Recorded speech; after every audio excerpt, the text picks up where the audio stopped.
हाय friends, मैं हूं Manav. Welcome to movie shoovy. करते हैं आपस में पादरस से नमस्कार, सत श्री अकाल, सलाम और जय हिंद। धुरंधर, भूत बंगला और साथ साथ में माइकल, इन तीनों के बारे में डिस्कशन करेंगे। बट भूत बंगला ने कुछ अलग से अचीव करके दिखाया है। मंडे को सारी मूवीज की कलेक्शन करी थी क्योंकि संडे बिल्कुल बम्पर गया था, आपको बताइए। और भूत बंगला ने भी डबल सेंचुरी मारी थी कल। आज क्या करा है? ट्यूसडे वाला दिन है, इंक्रीज आया कि नहीं इंक्रीज आया, उसके बारे में हम बात करेंगे। पहले माइकल भैया के बारे में बात करते हैं। बहुत अच्छा कलेक्शन ये कर रही है। कल 2.5 करोड़ करके 18.5 तक पहुंच गई थी।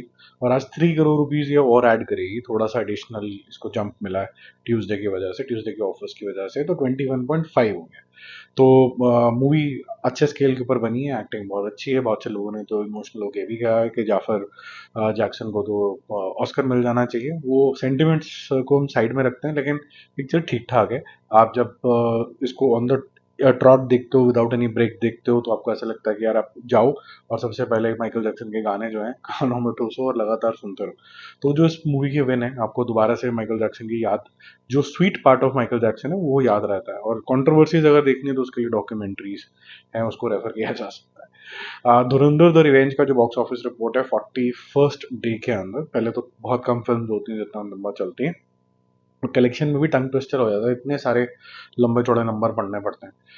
कल 1 करोड़ के आसपास टच कर गया। कल हमने बात करी थी कि शायद ये पहला दिन ऐसा होगा जब 1 करोड़ के आसपास नहीं कर पाएगी, पर ऐसा हुआ नहीं।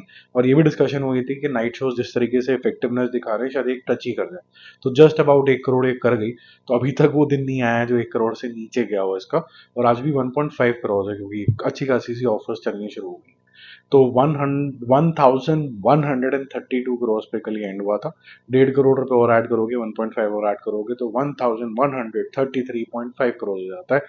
अगर हम ट्रेड की माने तो ये लगभग लगभग 1777 यानी कि 1777 ये हो चुका है। बहुत सारे नंबर होते हैं। और अगर हम मेकर्स की माने तो ये लगभग लगभग 117 के आसपास होगा। लगभग लगभग ये नंबर के आसपास होगा। ऑफिशियल नंबर्स जो प्रोड्यूसर द्वारा है, उसके पोस्टर्स नहीं आए। ये मेरी रफ कैलकुलेशन है बेसिस के वो डे वाइज किस तरीके से प्रोग्रेस कर रही है इंडिया के अंदर। ओवरसीज तो लगभग लगभग अपना रन ये खत्म कर चुकी है।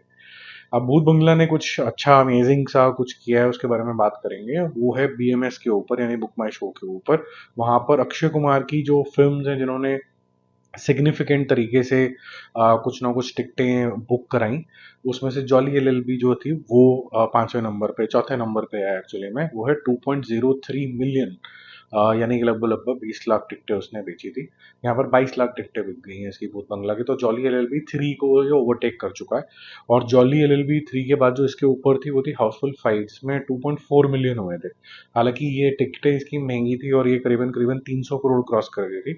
और भूत बंगला ने भी 200 करोड़ ही क्रॉस करा है। लेकिन टिकटें जो हैं भूत बंगला की वाइडर ऑडियंस के पास गई है। मतलब टिकटें बिल्कुल रैशनलाइज थी। ऐसा नहीं था कि बहुत ज़्यादा पैसे मांग लिए हों आपसे कि हॉलीडे रिलीज है, जैसे होता ना महंगी महंगी टिकटें 400 रुपए की हों, वैसा नहीं है। तो 2.2 मिलियन इसने कर लिया है। हाउसफुल 5 का जो था वो 2.4 मिलियन था, जो कि ऑब्वियसली ये क्रॉस करेगा। उसके बाद जो रास्ता है वो काफ़ी लंबा है, वो जो टूटना थोड़ा सा मुश्किल है, क्योंकि ओ माई गॉड 2 वो 3 मिलियन था। तो वो थोड़ा सा डिफिकल्ट है रास्ता। लेकिन भूत बंगला जो है वो डेफिनेटली हाउसफुल 5 का रिकॉर्ड तो यहाँ पर तोड़ेगी तोड़ेगी। अब इसने किया कितना है? कल ये रुक गई 4 करोड़ रुपए के ऊपर 11th डे के अंदर। आज 12th डे और इसने करें 5 क्रॉस। तो कल के 133 क्रॉस प्लस 5 क्रॉस और इसमें ऐड करोगे तो हो जाता है 138 क्रॉस। और इसके अंदर से 50 करोड़ रुपए का जो कंट्रीब्यूशन है अलग से, वो ओवरसीज मार्केट से ग्रॉस लेवल के ऊपर भी आया है। तो कल का जो ओवरसीज कलेक्शन था वो था 204 करोड़ रुपीज। और आज होगा लगभग लगभग 213 करोड़ रुपीज के आसपास। तो अच्छा, ये 250 करोड़ क्रॉस करते हुए नजर आ रही है यहाँ से, जो कि बहुत अच्छा मेरे ख्याल से रन होगा। जब ये इनिशियली स्लो डाउन हुई थी, पिक हुई, फिर इतनी ज़्यादा स्लो डाउन हुई थी, ऐसा लग रहा था कि 200 भी क्रॉस करना मुश्किल है। बट यहाँ से अब ये आप समझ सकते हो कि ये 160 के आसपास, 165 के आसपास नेट कलेक्शन भी करेगी, विच इज़ मतलब वेरी गुड कंसिडरिंग के कंपटीशन भी है। धुरंधर का भी एक वेव चल रहा था, माइकल भी आई, उसमें लोगों ने इसको मिक्स रिव्यूज़ दिए। उसके बावजूद भी बहुत अच्छे तरीके से ये कलेक्शन कर गई। तो अक्षय कुमार के जितने भी ऐसे फैंस थे जो चाहते थे कि वो ना कोई मूवी उनकी आफ्टर कोरोना के बाद जो थोड़ा सा बिल्कुल डिप आया था वो दोबारा से ऐसा टाइम ना देखना पड़े, तो लगातार उनकी जो पिक्चरें हैं वो कभी भी घाटा नहीं कर रही हैं, विच इज़ गुड। बट लोग ये भी चाहेंगे अक्षय कुमार क्योंकि एक सीनियर आर्टिस्ट है, कोई एक बड़ी धमाकेदार पिक्चर आए जो 400-500 करोड़ वाली हो, जिससे मतलब जो ना और वाइडेंस ऑडियंस का प्यार मिलता रहता है। उसके लिए मेरे ख्याल से इनको थोड़ी मासी फिल्म करनी पड़ेगी, राउडी राठौड़ 2 टाइप कुछ करना पड़ेगा, तब वो ज़्यादा लार्जर ऑडियंस तक पहुंच पाएगी, मुझे ऐसा लगता है। और वो एक ऐसी मूवी है जिसके अंदर पोटेंशियल भी बहुत सारा है, जहाँ पर विक्रम राठौड़ वापस आ सकता है। क्रॉसओवर तो नहीं होगा शाहरुख खान वाले विक्रम राठौड़ में, बट ये अपने आप में जो विक्रम राठौड़ है काफ़ी इफेक्टिव तरीके से उतारा जा सकता है पर्दे पे। पता नहीं क्यों इसका सीक्वल नहीं बन रहा, बनना चाहिए आई थिंक। बाकी जल्दी मिलते हैं और रिव्यूज और अपडेट्स के साथ, स्टे कनेक्टेड।